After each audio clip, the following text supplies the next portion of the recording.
স্বামী সেই নারীকে রাগের সঙ্গে প্রশ্ন করে, তুমি এটা কেন করলে? ঠিক তখনই নারীর স্বামী দৌড়ে এসে হাজির হয় এবং নারী আচমকা পুরুষটিকে জড়িয়ে ধরে জোর করে চুমু খায়। এই দৃশ্য দেখে এক ব্যক্তি যার মুখে দাঁড়িয়ে ছিল দ্রুত এগিয়ে এসে দুজনকে আলাদা করে এবং রাগের সঙ্গে জিজ্ঞেস করে, তুমি কেন তাকে চুমু খেলে? পুরুষটি তখনও কিছু ব্যাখ্যা দেওয়ার আগেই নারী ছুটে এসে বলে সে এই পুরুষটির সঙ্গে 6 মাস ধরে সম্পর্ক রাখছে, সেই সঙ্গে মোবাইল ফোনের অয়েল পেপার দেখিয়ে প্রমাণও দেয়। এই দৃশ্য দেখে হতভম্ব পুরুষটি ব্যাখ্যা করতে চেষ্টা করে যে সে এই নারীকে চিনে না, কিন্তু দাড়িওয়ালা ব্যক্তি তখন রেগে গিয়ে বলে, তাহলে ছবিটা কোথায় থেকে আসলো? ঠিক তখনই পুরুষটির চোখ পড়ে ছবিতে নারীর শরীরে কিছু আঘাতের চিহ্ন রয়েছে। সে নারীর গলা ও হাতে নীল দাগ দেখে বুঝতে পারে কিছু অস্বাভাবিক ঘটনা ঘটেছে, কিন্তু সে তখনও কিছু বলতে পারছে না। দাড়িওয়ালা ব্যক্তি রেগে গিয়ে তাকে ধমকায়। এই কথাতেই দাড়িওয়ালা ব্যক্তি পুরোপুরি ক্ষেপে গিয়ে তার দিকে তেড়ে আসে, কিন্তু মাত্র 2 সেকেন্ডের মধ্যেই পুরুষটি তাকে কাবু করে মাটিতে ফেলে দেয়। এরপর এক ঝটকায় তাকে টেনে নিয়ে টেবিলে বেঁধে ফেলে এবং তখন এই নিজের পুলিশ পরিচয় দিয়ে ব্যাস বের করে।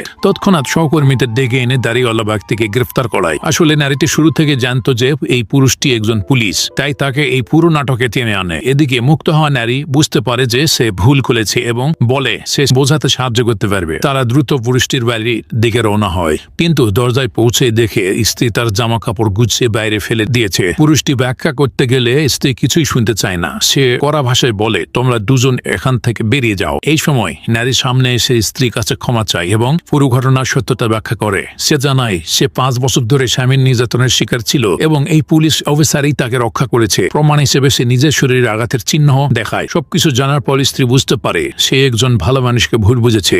শেষ পর্যন্ত সব ভুল বোঝাবুঝির অবসান হয় এবং দম্পতি আবার একত্রিত হয়।